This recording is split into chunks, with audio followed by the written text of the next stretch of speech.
pull New Jersey out of the Hudson River Tunnel project has been mentioned as something we should emulate. For the record, Christie loved the project. He shut it down the New Jersey side because of the cost overruns would be borne by the state of New Jersey instead of the federal government. That was the only reason, and we're talking about billions of dollars. It was purely a financial decision.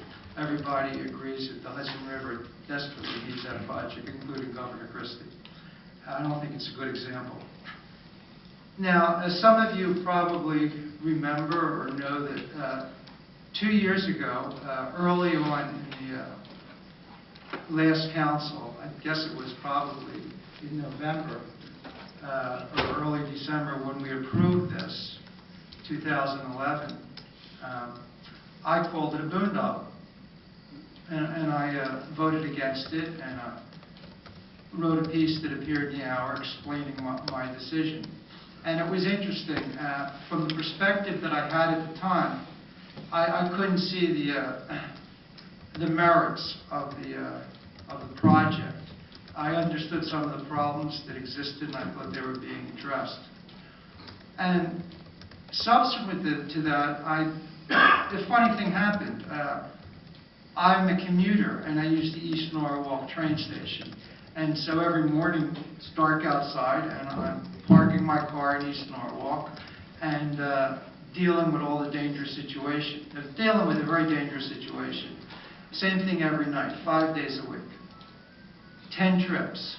At a time when there's a lot of traffic, because everybody comes when the trains are coming in, and they have to get across the street, they have to dodge traffic, they have to do a lot of things that normally you don't do. You're in a hurry, and you're not really a pedestrian in the usual sense of the word, nor are you a driver in the usual sense of the word. If you're a little bit later, you got held up for some reason, and you have to make that train. And Norwalk, obviously, is in Fairfield County. We have hundreds, if not a few thousand people every day commuting from our rural neighborhoods, residential neighborhoods, into either Stamford or going north, or primarily into Manhattan. And we have to use these train stations. And I'm talking about at least 5 days a week, twice a day. A lot of people who don't live adjacent to the station. So there has to be some balance. There has to be concern not only for the neighborhood, but for the safety of commuters. And so thinking about, I actually thought a little bit about my vote and what I wrote, and said to myself, I ought to look at this a little bit more like a commuter. And perhaps if I didn't even know it was going to come back for us, to be honest with you. But in the fall, when I was out campaigning in that area, walking around on Row 8 Avenue near the bridge and looking at it through the eyes of a commuter, I could see a number of problems, a number of safety issues that I thought needed to be addressed.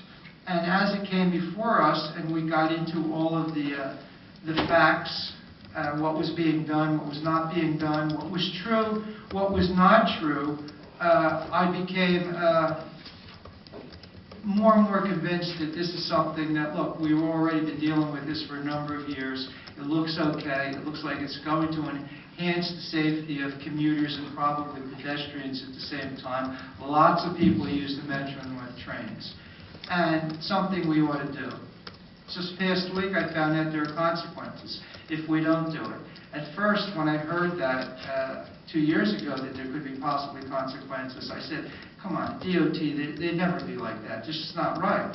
But when I read about it this past week and talked to a few people and found out about the level of investment that has already gone into the project on the part of the state and the federal government, then I looked at it a little bit more. I guess took it a little more seriously. And so, all in all, I think, even though I'm not enamored with the project, I understand you have difficult situations around railroad stations, particularly commuter stations. And we have to enhance the safety of everybody. And for those small areas in several parts of Norwalk, we may have to take some measures, approve some measures, that folks who live in the immediate area may take exception to. As I said before, the situation on East Avenue, from a commuter standpoint, is a dangerous mess.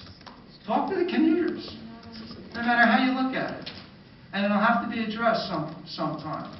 Just as the situation on Rowayton Avenue near the train station had to be addressed. So I'm going to vote for this. I hope we can continue to look for ways to improve whatever can be improved, but it's something that needs to be done. Thank you. Thank you, Mr. Kimmel. Mr. Igneri.